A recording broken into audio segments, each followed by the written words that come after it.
Alrighty, hello everybody. We are live. So if you tuned into our last live session on Thursday of last week, you saw that we had a lot of technical difficulties, and this time we did not. So we're getting better every time.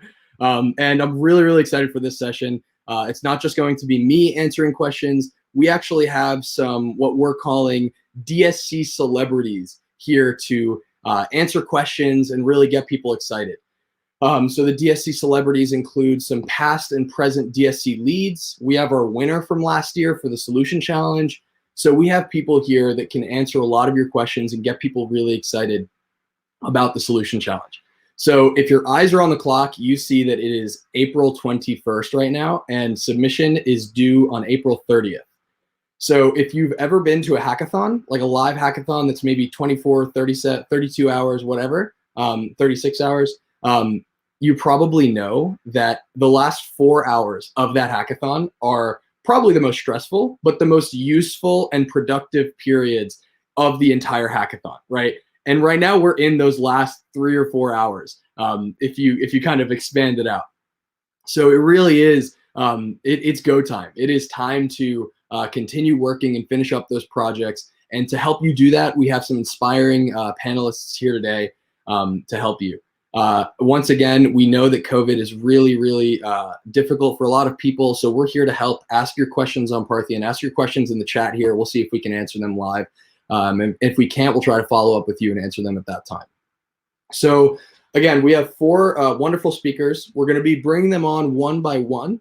So it'll be about 15 minutes-ish per guest. But we're going to start with David Assem.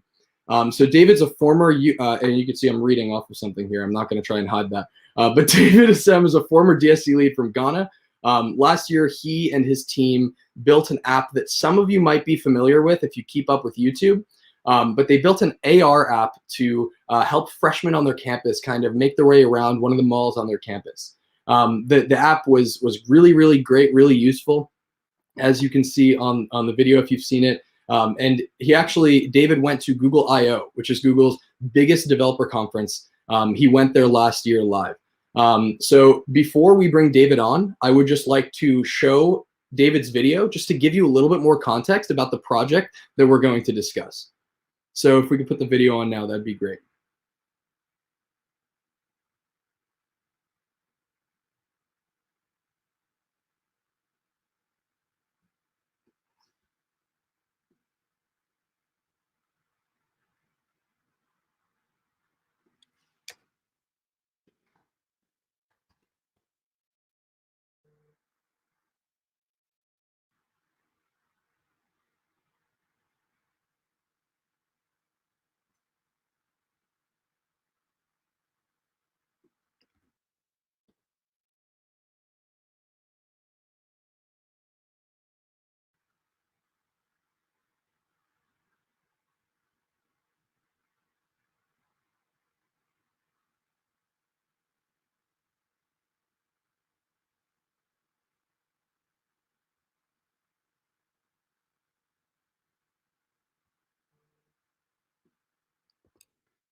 Okay, so the audio is not working on that, but I recommend that you look up on YouTube, David Assem Developer Student Clubs. If you look that up right after this, you'll be able to watch that video and see the incredible stuff that David built in more detail. But luckily, we have David here live to answer your questions.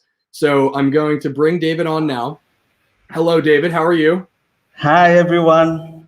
I'm David. Nice to meet you all, though I can see you. Yeah. How are you? Where are you right now? I'm good. I'm indoors. We've been indoors for the past 4 weeks. I'm actually in Ghana, specifically Accra. Yes. Very cool. Yeah. Awesome. Okay, so I was hoping that we'd be able to see the video so that we could kind of discuss what we had just seen. But Okay. just for the people watching this right now who just didn't get a chance to see the video, can you just tell us a little bit about the application and the VR app that you and your team built? Okay, sure.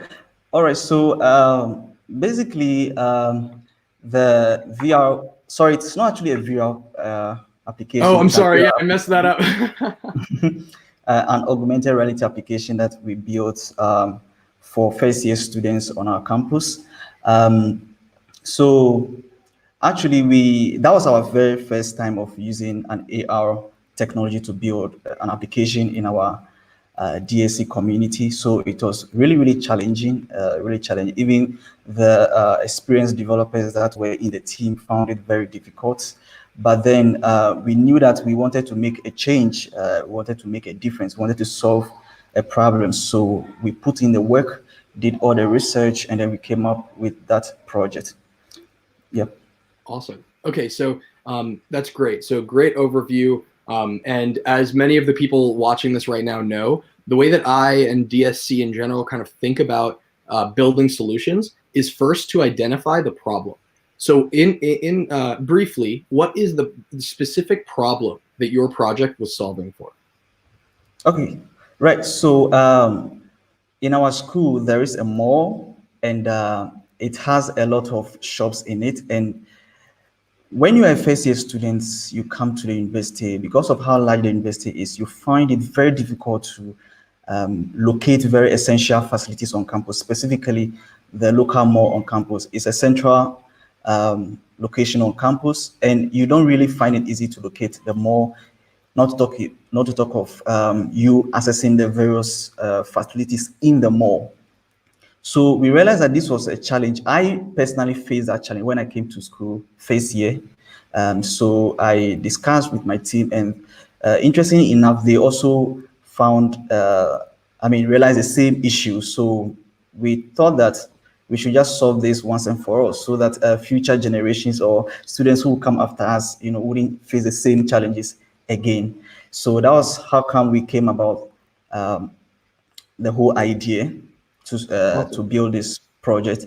And because the mall is actually managed by a company on campus, so we just didn't begin building it like that. We had to discuss with the owners of the facility. We had to come into agreement with them, discuss the problem with them, and we're so glad to find out that they also realized the problem, but they just didn't know how to go about solving it. So it was such a great opportunity for us to just come in and then solve it once and for all.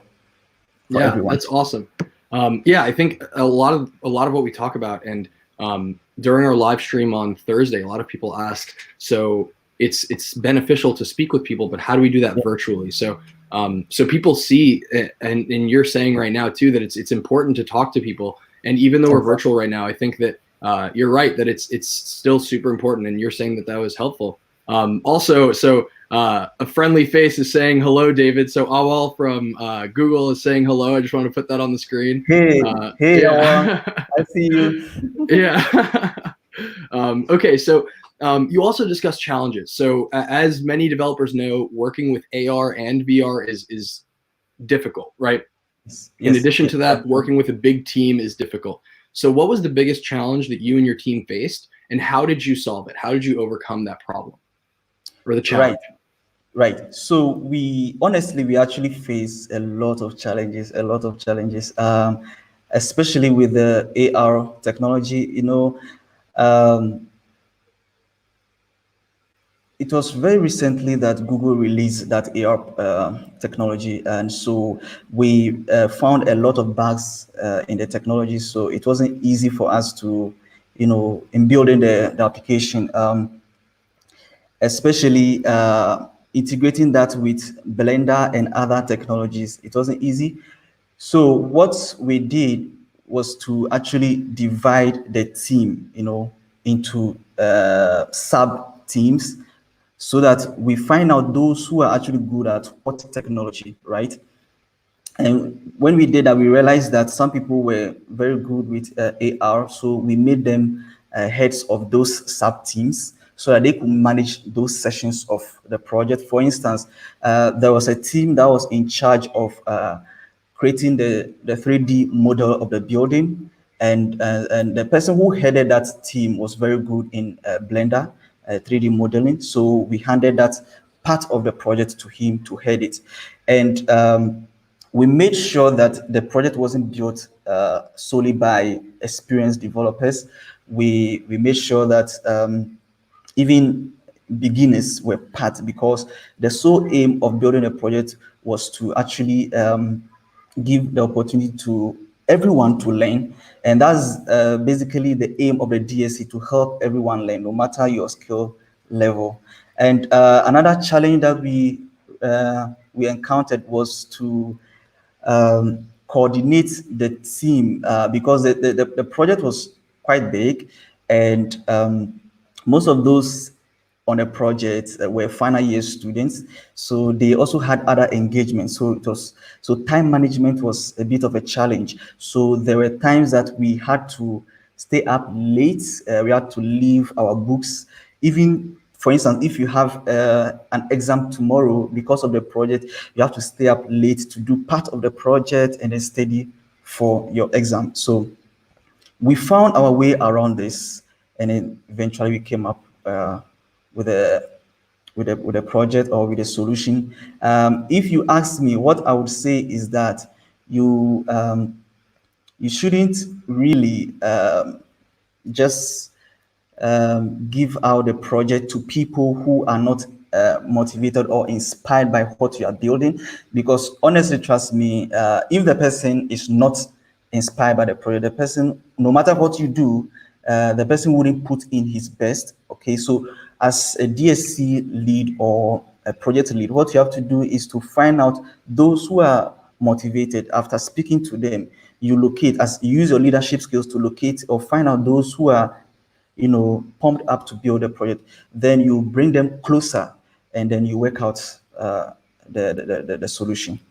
Yeah, I think that's a great point. I think so in my free time, I love reading books about like leadership and team building and things like that. And one of the most common things that people say is find people and find a vision that people can get behind. And I think that it seems like you did an incredible job in that. You had a very big team working on this, like you mentioned. How many people was that working on this project?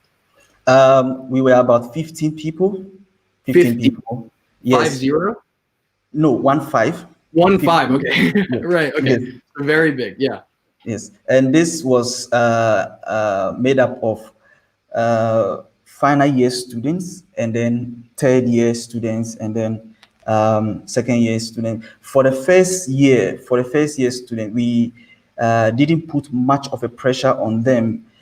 We basically involved them in the learning process, and we're so happy to find out that they easily learned the technologies quickly.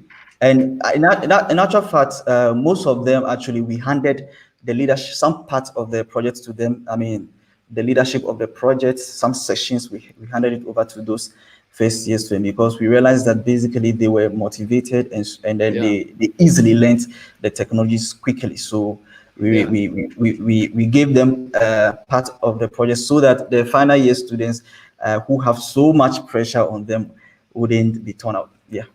Awesome. Yeah, I love that. Using Solution Challenge as a learning experience. And I think that that's a great thing that a lot of people working on the Solution Challenge right now can really benefit from. So if you're listening, I would definitely take that part away. And we're coming up on time, but I wanted to ask you one last question. So You were a DSC lead. You're still involved with DSC. So what do you see as the main value of developer student clubs? And in your personal life, how has DSC helped you? Right. So picking the first question, DSC, for me, I don't know where else I would have learned a lot of Google technologies if it wasn't from DSC, because trust me, in college or university, most of the things you are taught in class is basically academic. You just, write the exams and then, you get a grades, but then the technical skills that employers are going to need after you are done with school, they don't teach you in class. So that you have to learn on your own. But then we were so lucky or so glad for Google developers to bring the DSC program to university students. Yes.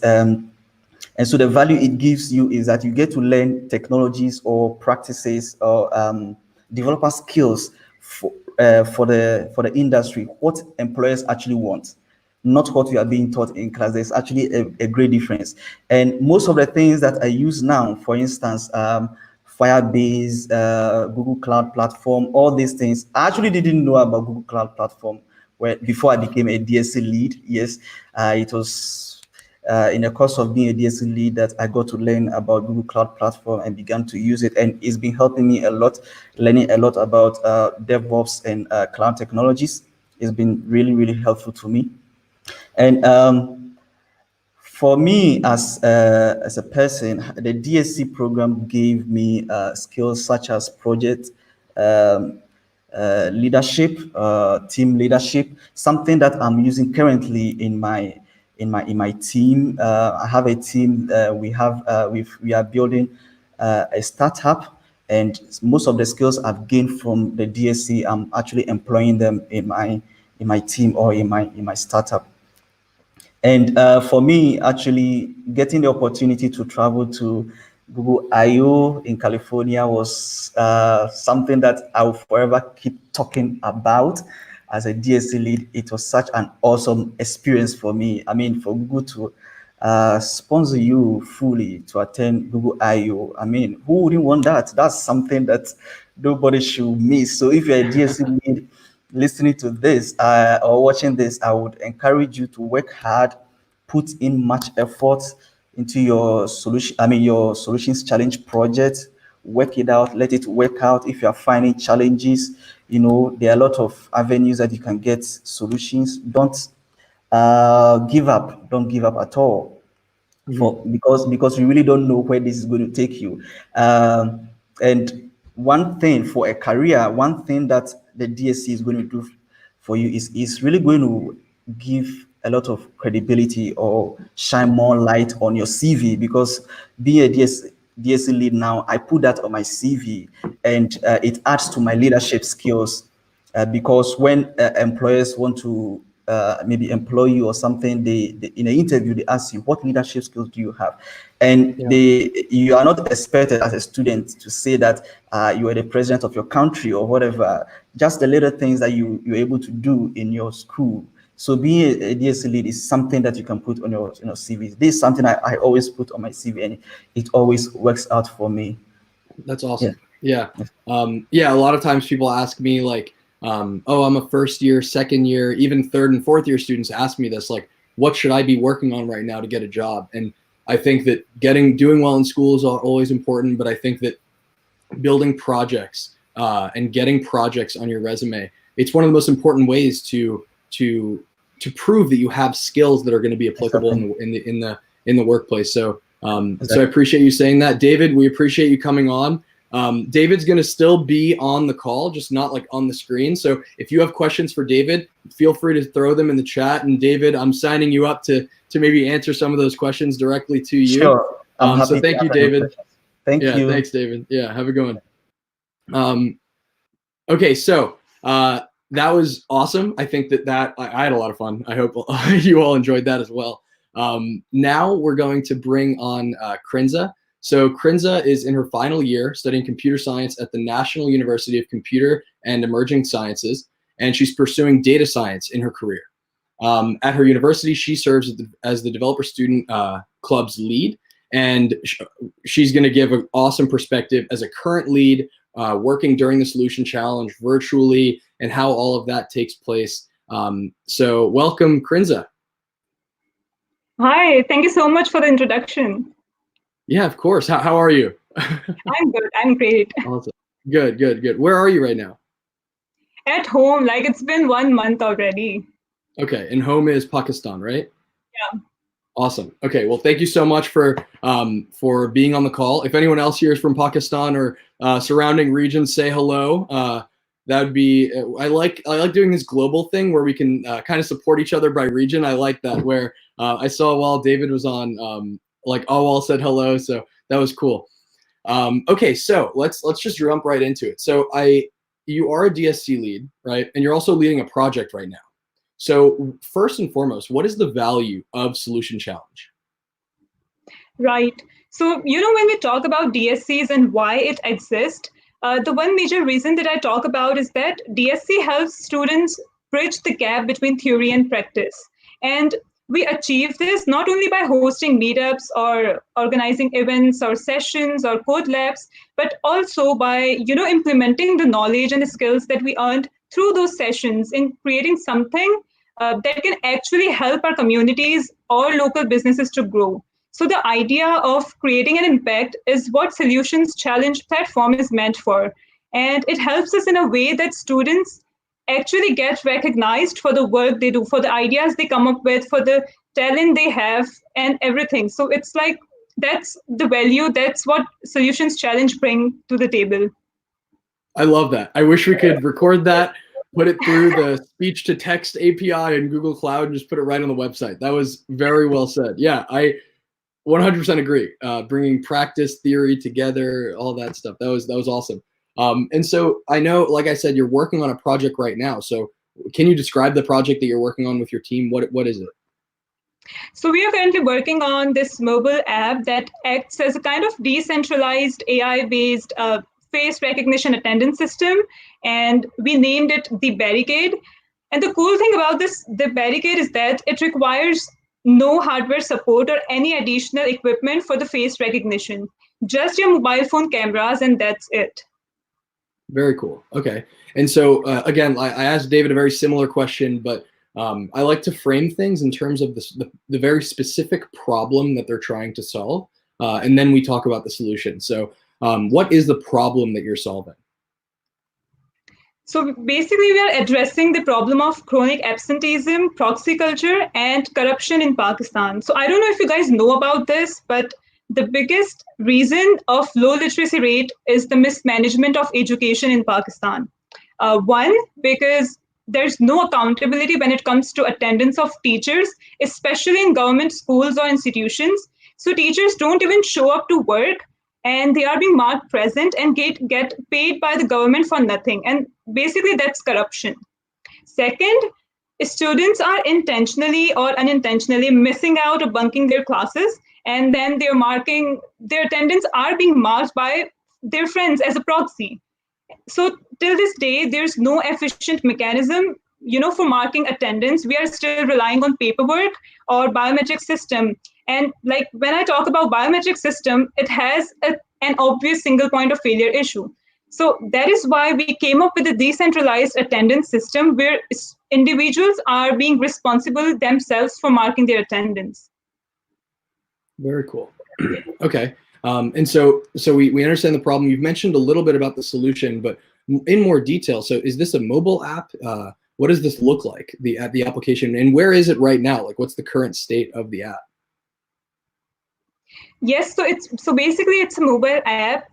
So we started working on this app through a hackathon, and obviously the Solutions Challenge was lined up. So we started building it in hackathon. Right now we have built our model. We are completely done with the interface and everything. There were a few challenges that we faced that I'll of course gonna tell you about that. But the thing is that how I identified and how we verified the problem is that, so I'm a big fan of how design thinking process works and how, it helps us lead towards innovation. And so we started out by interviewing people, doing surveys and research, and by empathizing with the real users, asking the real questions and the problems and challenges that they are actually facing. So at the end of the day, we end up with a list of problems, and it was kind of hard to identify that one particular problem that we want to that we want to solve, and how we're going to do that. So we chose the problem that we thought needs to be solved on priority basis. And as far as the verifying the problem is concerned, I guess when you involve real users from the very beginning of the solutions journey, the users are already helping you verify every detail of the work you do. So that was the overall approach that we followed. Right now, we are like almost done with the app. There are certain things that we are still working on. So yeah. Awesome. And you mentioned that hackathon. I already know the answer to this, but I want everyone else to hear. What was the result of that hackathon? Okay, so basically we won the hackathon, and yeah, right. and we got the funding of 3 lakh from the Telenor Velocity. Basically, the hackathon was in collaboration with Google developers and United Development, UNDP Pakistan, basically. Awesome. Well, congratulations. That is super, super cool. Okay, so you kind of highlighted, you kind of started going into this a little bit, but more explicitly, while you have been building this and while you continue to build it, what is or was the biggest challenge that you and your team have faced? So, when we were building the attendance system, more specifically, we realized that, okay, students are way more smarter. And if they can mark proxies of their friend like right in front of a teacher, then they can actually trick the system by using a picture of themselves or their friends to mark the proxy attendance, right? So this was the biggest challenge, and we were like, this is gonna fail. The whole idea is gonna fail if we don't, come up with a solution to, address this problem. So this was the biggest challenge, to actually come up with how we're gonna make sure that a particular student or individual is actually present at the spot while he or she marks their attendance. Now, have you solved that problem? And if so, how'd you solve it? So our team came up with this 2 layers of security check just to make sure that person is actually present. First layer was a unique QR code generation for each session. Second, we used a machine learning model which will identify if the person is real or is it just a picture of that person. And to make it more strong, we might also use location-based geofencing technology to actually track the person's location when he marks attendance. So, like, no chance of proxy marking. Awesome. Very, very cool. Okay, and so I have a few more questions, but first of all, why do you do DSC? Well, I get this question like a lot, and in this whole adventure of creating something meaningful, it leaves me, to a very privileged position to answer, and that is that at DSC, we are just ordinary students trying to change the local dynamics of our community, working towards change and witnessing that happen, even on a very small scale. That's very fulfilling, and this is why I actually DSC. That's a great, again, I wish we could put that exact quote on the website. we might. That's super, super cool. So more about you. So you're a 4th year right now in university, right? And you're studying in Pakistan, yeah? Yeah. Okay, so what are your plans for next year? Well, so basically, I belong to the class of 2020, and if you are someone who's watching this is also a class of 2020, they know where I am coming from. And we were expecting our graduations at this point, but the whole situation of pandemic and COVID-19, I mean, we did not sign up for that. We were expecting our graduation, our parties, and everything. So right now, the plan is to the only plan is to get graduated. And yeah, I mean, I'm basically focusing on short-term plans right now, taking one day at a time. And I'm basically maybe start working on the idea to pursue it as a startup. And once things settle down, the plan is to get some work experience and go for masters abroad. Awesome. Yeah, I'm glad you had a chance to discuss that. I agree that I have some friends who are some of you might know I graduated very recently, and I have some friends who are seniors right now who are fourth years graduating in 2020, and they're all saying the same exact thing. Like, I feel so bad for everyone in class of 2020, but I think that your outlook is incredible. Your outlook is basically, hey, I'm just gonna keep working. I'm gonna right like you might turn this project into a startup, get experience, and then just keep going, right? And I think that it's definitely difficult, but I think your outlook is awesome. So congratulations. I think you're doing really, really cool stuff. And as you can see in the comments, a lot of people agree. We have a lot of go Krenzas. So congratulations. Thank you so much. Thank you so much. Yeah, of course. Well, thank you for coming on. Same thing with David. Krenz is going to remain on. I'm signing you up to answer some questions in the chat if people have more questions for you. But thank you for coming on. I really appreciate it. Thank you for having me. Yeah, of course. Thanks. Okay, so we are about halfway through. We've had two incredible panelists from Ghana and then from Pakistan. So our next guest is Donna. So Donna was a DSC last year in Indonesia. He and his team built an app to help their local community in the event of a flood. So I've spoken about this project a lot. So if you've seen one of my videos, you've probably heard me talk about this project. You might have seen a video about this project as well. And Donna is in this video. And we're going to show it as well, just for those of you who haven't seen it. But so he also organizes, in addition to being a DSC lead last year, Donna has also helped organize his GDG locally, which is Google Developer Groups, which I think all of you should get involved with after graduation. GDGs are awesome if you haven't heard of them. And so he's also a full stack developer at the bank BTPN, which is a bank in Indonesia. And so before we bring Donna on for the questions that we have for him, I want to show the video that tells a little bit more about his story. Then we could dive right in.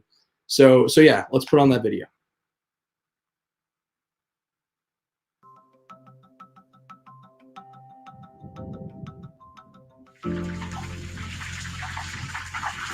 Saya dilahirkan di Bojonegoro.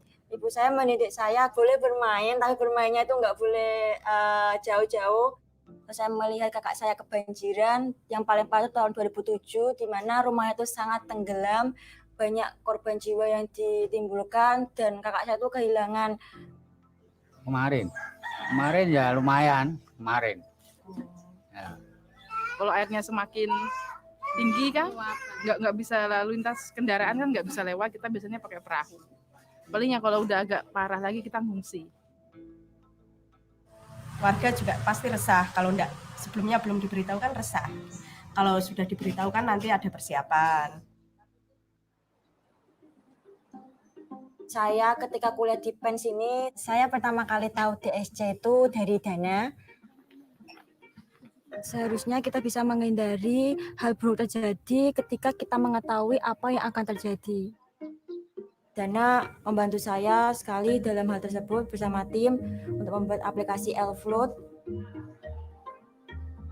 Alatnya itu bersifat kayak misal di sini bakalan ada banjir dari pemerintah, bakalan langsung tidak berdasarkan yang sebelumnya berdasarkan data kami, itu berdasarkan dari WhatsApp. Jadi setelah itu penduduk bisa ke posko terdekat. Di sini ada lokasi poskonya. Terus kita bisa kayak ngeset arahnya belok kiri maupun belok kanan itu ada. Karena kita memanfaatkan teknologi arahan juga dari Google. Oke, sudah selesai? Oke, selesai. Oke. Kemudian kita mencoba ke sana, kita menunjukkan ke warga Bojonegoro. Kalau sekarang kalau ada aplikasi ini kan bisa langsung masuk ke HP-nya masing-masing. Jadi semua warga langsung otomatis langsung tahu. Di sini kita milih Balai Desa Mulia Agung, tujuh arah. Ya. Di sini kita bisa lihat di posko ini ada berapa banyak orang. Membantu banget berarti ya, sangat amat membantu. Iya. Ini rencana emang akan kami rilis ke Bojonegoro. Oh gitu ya. This is the power of DSC students all over the world. We can learn and teaching together and also to solve local problems. Dengan adanya aplikasi Elfloat ini, saya merasa sangat senang sekali saya bisa membantu warga masyarakat Bojonegoro, terutama untuk kakak saya.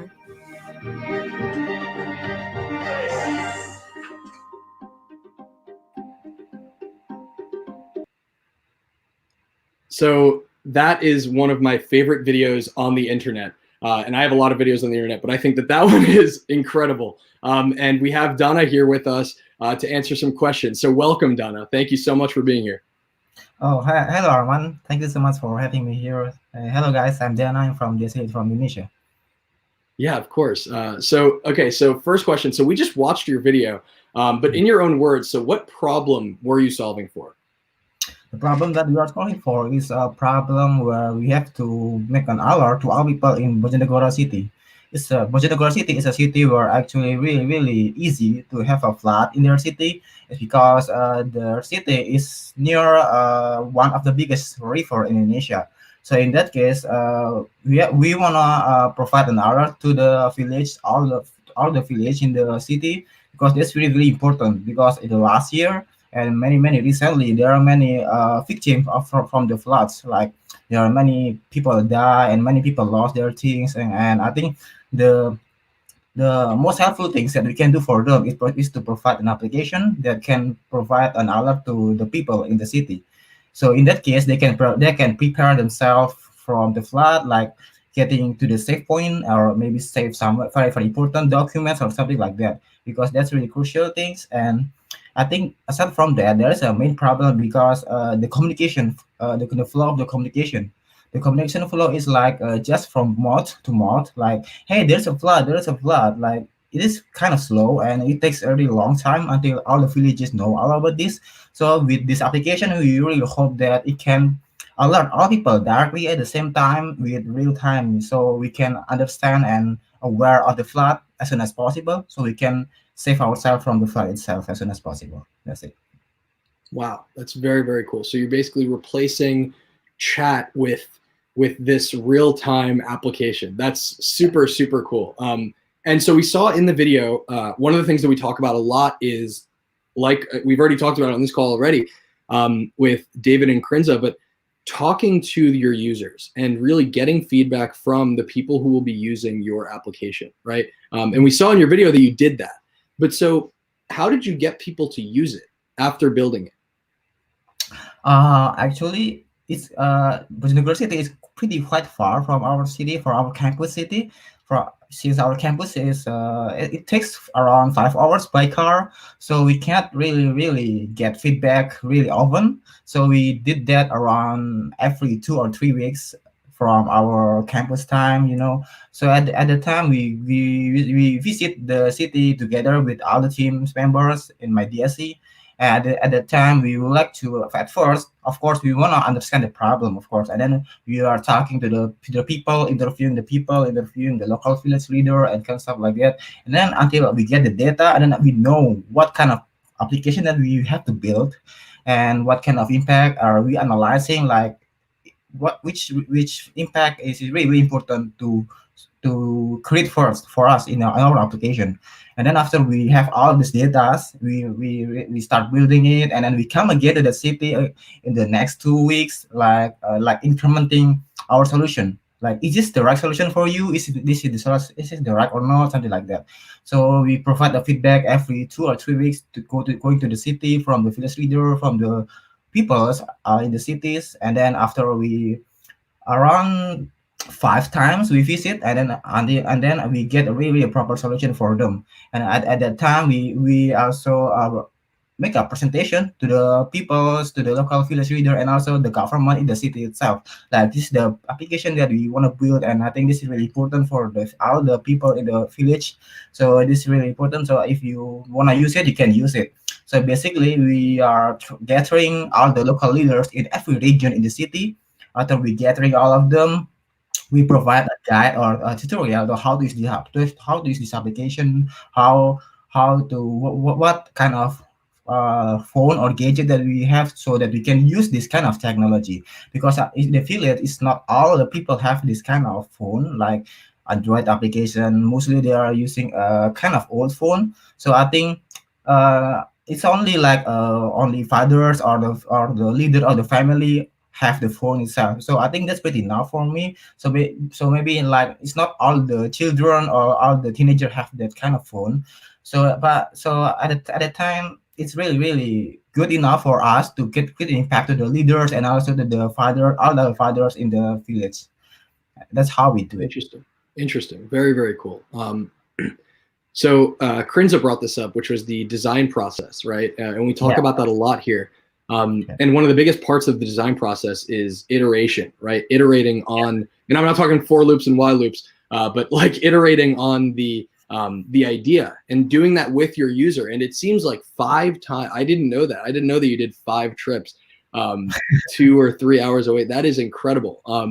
So yeah, I mean, if everyone watching this right now, you're hearing it, like it's going to take 5 different iterations, full iterations for your project. And one thing that you were able to do, and I just want to touch on this again, but one thing that you were able to do was you were able to go to your users physically, right? And I think that that makes it very, very easy, or sorry, it's still difficult, but I think that that makes it easier than what people are facing right now, which is that they can't travel to the people. And so for the people watching this who are saying, oh, that might not be applicable to me, it is still applicable. I think iterating with your users is still very, very important, but doing that virtually is what you need to do right now. So I just want to highlight that so you're talking about 5 iterations. That's awesome. So I want people to beat that. If people have done more than 5 iterations with their users, I want to hear about those stories in the live chat. But so it seems like you did a lot of work here, you and your team, right? And you did a lot of, like we said, iterations, and you built a lot. But so what was the biggest challenge that you faced? The biggest challenge that we are facing actually for us, since actually we are students, we don't have a high tech of our machine or laptop to develop this kind of application. So actually it's kind of hard to load all the projects, like all the technology that we are using, because our laptop is kind of not that really high laptop, high tech laptop. So it's kind of takes a lot of time to process or to export the APK or to make a production application that's really working. So that's the first challenge, because we really have to be patient with our machine. Like we really want to do the best so that we can create an impact to all people in the village. Even we are just students and we want to help them by what we really have at the time. That's the first challenge. And the second challenge is, of course, the distance. The distance from our campus and from the city that we would like to have is pretty kind of far.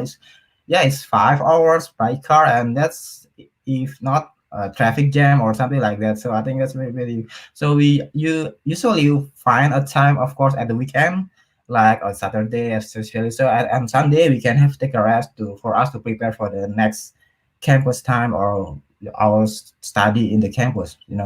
So of course those 2 challenges is the main problem. But actually aside from that, the challenge that you would like to really having is how to provide a very the right application for them, because if we are just talking about developing a project that can make an alert to other people, it's just pretty straightforward. But we really want to know, to hear from themselves directly what kind of application that they really want. So that's why we have to make a 5 iteration, because that's pretty very hardest challenge, because we want to provide an application that really works for them and really they need. I think that's the challenges. Yeah, I love how user-centric your thought process is. I think that that's there's no doubt in my mind that is why you were successful. And I recommend that to everybody, to be very, very relentlessly user-centric. And you're seeing that right now from Donna. But I want to ask you one question, one follow-up to what you just said. So you mentioned that one of the biggest challenges was that your computers weren't very high-end, and building things was difficult and stuff like that. And we're hearing a lot of similar things from people in the Solution Challenge right now. During the school year, a lot of people were using maybe computers at their university. They were using Wi-Fi from their university, but now their Wi-Fi is weaker. Oh, and we're seeing a question right now about this too. Yeah, so Wi-Fi was maybe is a bit weaker right now. Internet is a bit weaker. But so I want to ask you, what would you recommend to students? Do you have any recommendations to people right now who are facing a similar problem? How did you overcome that problem? How we do overcome that problem is, of course, we discussing with our team members, like who really have a very high end, like the highest end laptop that we have, and then we or I will use that laptop, will use your laptop and something like that. And if there is none of us have a very high-end laptop, I think all we can do is just really do our best at the time. We have to be patient, of course, when developing the application, because every great impact takes a very great effort, right? So if we have a very high tech-end laptop, but we don't have a great effort, the feeling will be really different. So I think it's really great when we already have a do a hard work for what we have to create an impact for, right? So yeah, we have to be patient and of course keep doing. Don't give up, because remember what they need is our application. So don't give up, because it's really impactful for them and they really need it. So we can't just give up because of our laptop performance or something like that, right? Because we are talking about an impact, not about the speed of the process, but how we really want to help them. That's the main point, I think. And aside from that, I'm really sure that there are a lot of other tech that can help us to improve the speed of our laptop, or maybe the speed of our software. Like there's many framework, so it's not always one way. There's always another way.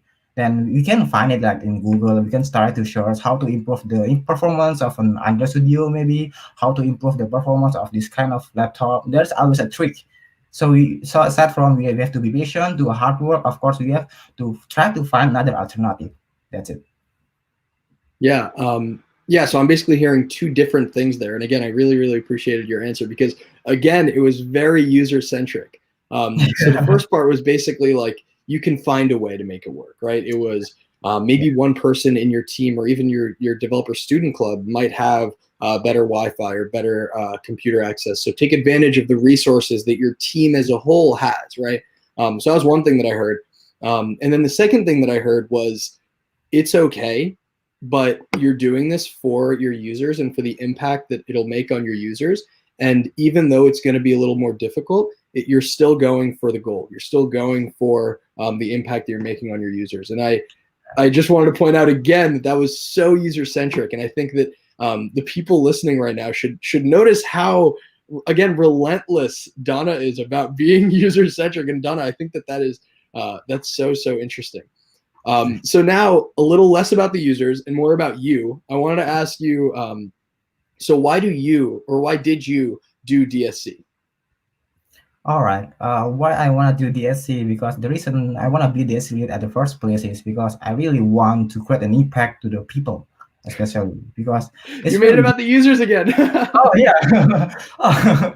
I don't. It's just like the nature. I don't know. It's just like having automatically like I want to improve the society of the developers and the ecosystem around me. Of course, like when I can do this kind of things, I want to share and help the developer ecosystem around me. Of course, I want to create an impact to the people, to the person or maybe people who need it, not just for the people who or maybe users, but also the people who are also developers.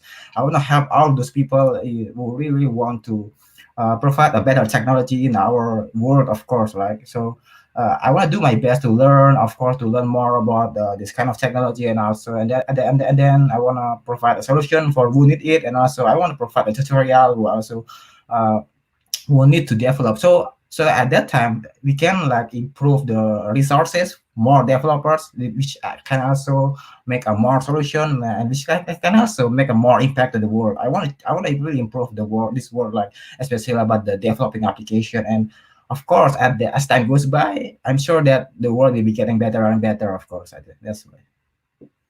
That's so inspiring. Yeah, I really appreciate that answer. Thank you. And then the last question is, so you have graduated from university, right? Okay, so you've graduated. And so what do you do now? And did DSC play a part in you getting to where you are now? Okay, currently right now I'm doing as a full stack developer in international bank BDPN, or part of Assem Group. Is a Japanese company, Mitsui Banking Corporation. So in that company, I became a full stack developer, like developing Android website and also doing deploy the back end also and the cloud itself. So it's pretty challenging. And and also aside from that, I also being an organizer of GD Jakarta, Google Developer Group Jakarta in Indonesia, and I just become part of the GDG after I graduated DSC from my city. So basically, the what DSC really played a role from what I'm doing right now is really a lot, of course, not just from technical skills like because when when I'm doing my DSC lead. I'm pretty really doing a hard work in my community, so I provide a lot of workshops and seminar and with maybe various classes like web class, Android class, AR/VR class, and cloud class. So at that time we have a lot of mentor from each class, and at that time I learned a lot from them also. I learned a lot from how Android application works, how web, how Android and how cloud is really working, and how to integrate all of them at the same time. So it's really a great experience for me to get because I can learn all of all of those great mentors in my community really easily. Not because I'm not just learning from the tutorial like very long, very tight book. It's really an efficient way to learn a lot because we are doing DSC really fun way. We are getting together, have fun together, and learn together with an easy way. There are a lot of examples. There are a lot of documentation that the mentors already provide. So that's really helped me to become a full stack developer because I can learn all of these things really easily and efficiently.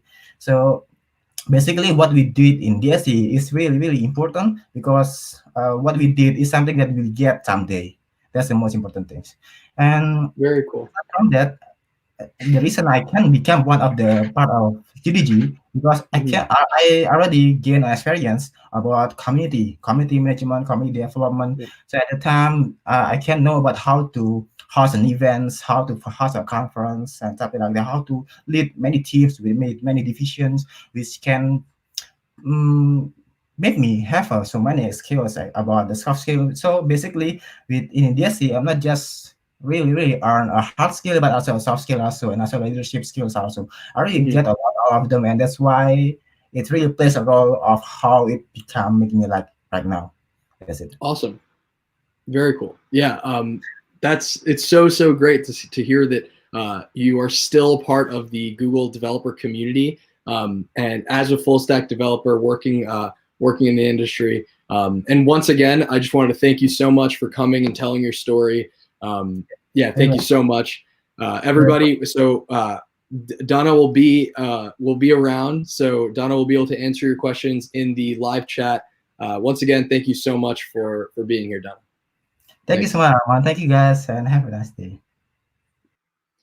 Okay, so we just spoke to our three of our guests, and our last guest's name is Samuel.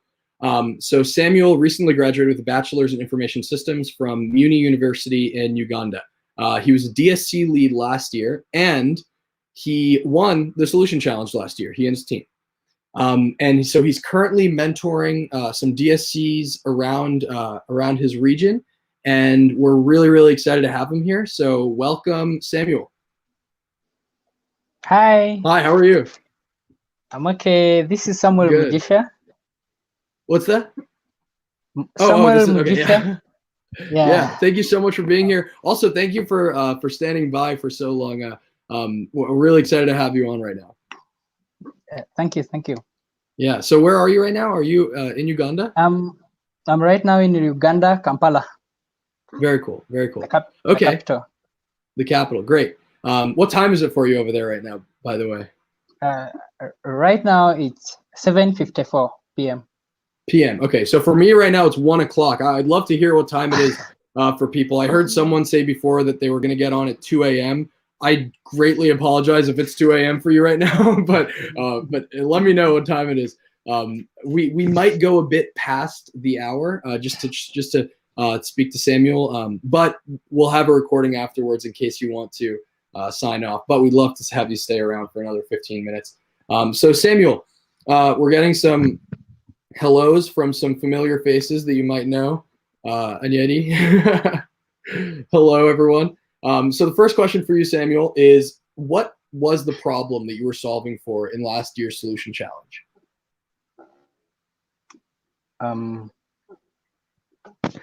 Thank you so much for this opportunity, first of all, and bringing us together to share this knowledge, to show other DSC leads that they are not alone, that we are together. We focused on health, and specifically we looked at child immunization, and one of the problem we identify that a lot of children are missing vaccines, and this adversely poses a public health threat.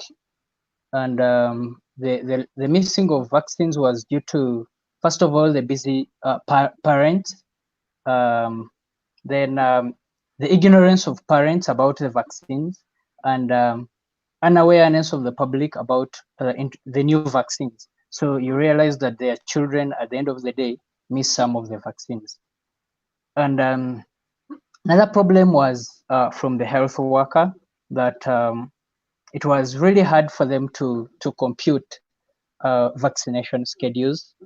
With vaccination schedules, I mean, vaccines have policies, and they're like, if someone takes, for example, measles dose 1, is supposed to live to stay for this period, then for another dose, something like that. They have a lot of policies, and they really needed to automatically have the dropout rates, have the the coverages, among others. And then we also realized that there's lack of child immunization database, and this is in case the loss of immunization card.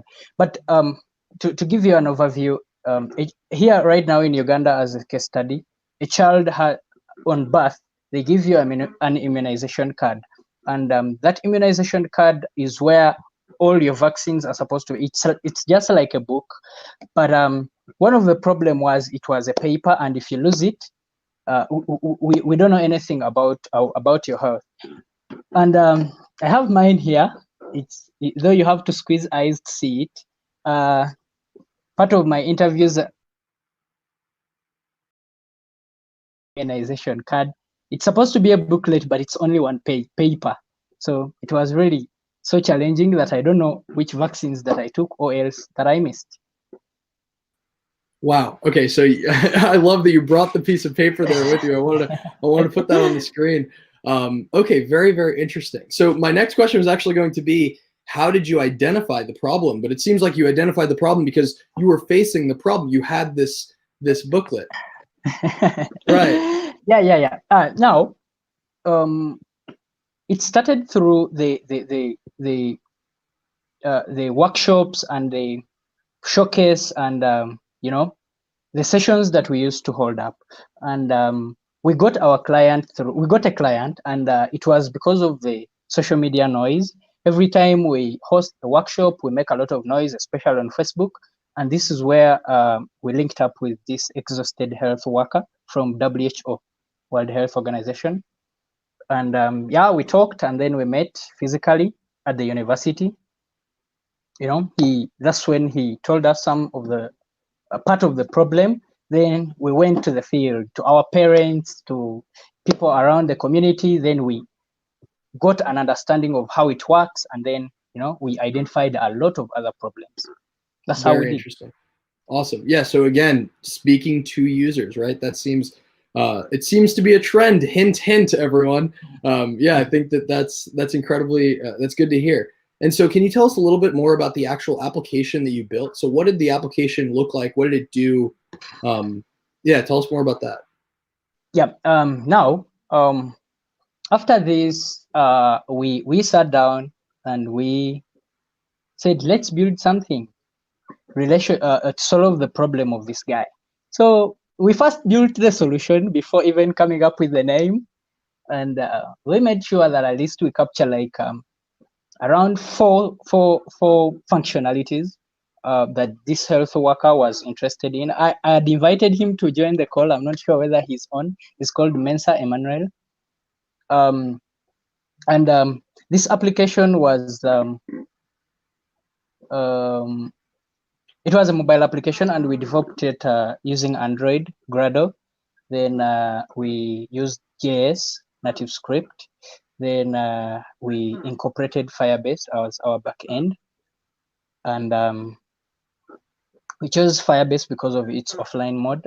Just in case someone has no internet, he can easily access details about the child, about the details of the child.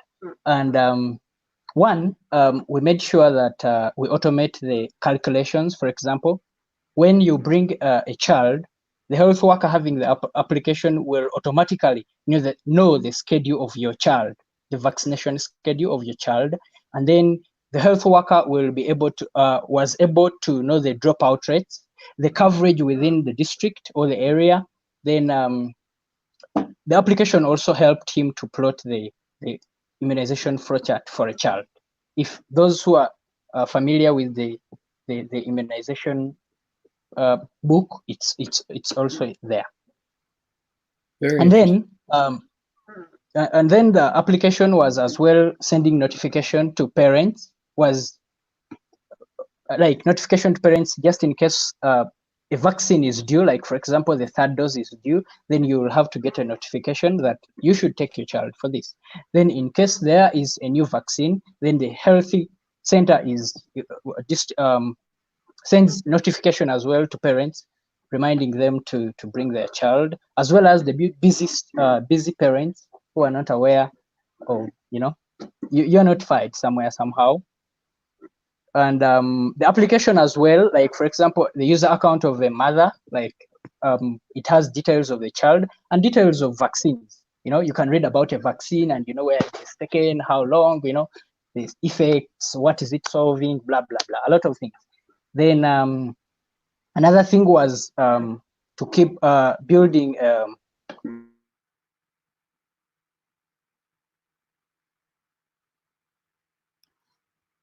Oh, Samuel, it looks like we might have a bit of a connection issue. Let's give it a moment to try and see if it resolves.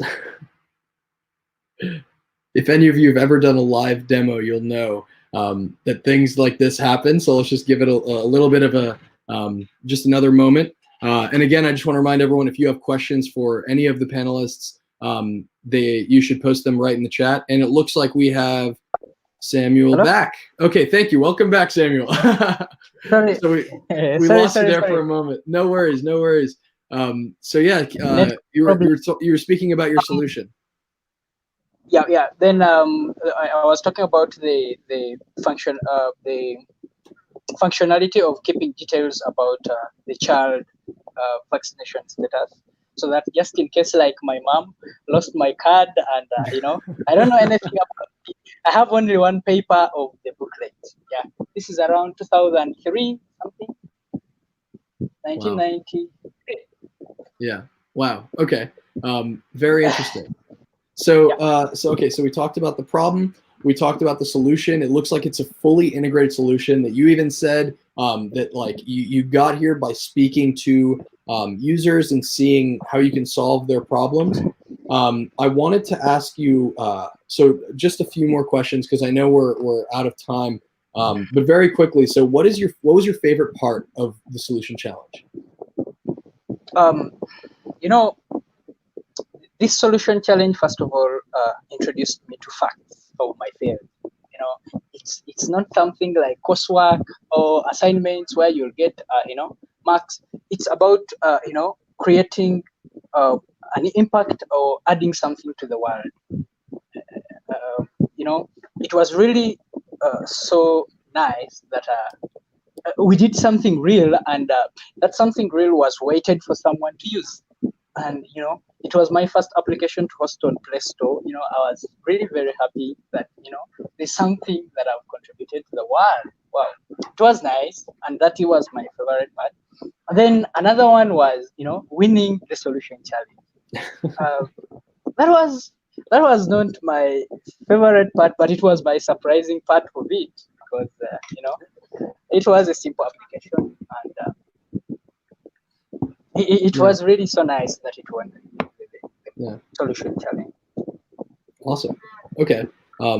Yeah, I think it's interesting that you're saying that that's not the best part, but the best part was the fact that you actually help people. So again, a very, very inspiring answer. Okay, so the last question is about you. So you've graduated from university. What do you do now? And a similar question to what I asked Donna, but so what do you do now, and how did DSC and the Solution Challenge play a role in where you are today? You know, personally, I learned a lot of things from DSC when I became the DSC lead. There are a lot of things that I didn't know, and most of the things I learned them from my colleagues. You know, they knew a lot about they knew a lot about things, but I learned a lot from them, and it created a responsibility in me to know something. You know, becoming a DSC brings a responsibility. Someone can easily come and ask you something. You know, you can easily tell him come tomorrow, so you go back, make a lot of research, then tomorrow you have to, yeah, and with a lot of things that I learned from DSC. Right now, you see, I was invited in GDG Guru to as an instructor, and that's where I went. I met my boss, current boss. I also invited him in a call. After my presentation, he presented. Then after, he came, we talked, blah blah. I got a job. Even he didn't see my transcript. I just got a job just like that. And the next 2 weeks, I started work. And I work as a software developer at Kubernetes Inc. Where I work, I do a lot of Google technologies now that I learned from DSC. And I'm just like a consultant. I run GCP. I've learned a lot now from GCP. I do GCP now for projects, real work, and I personally use a lot of App Engine for hosting and other things. Yeah.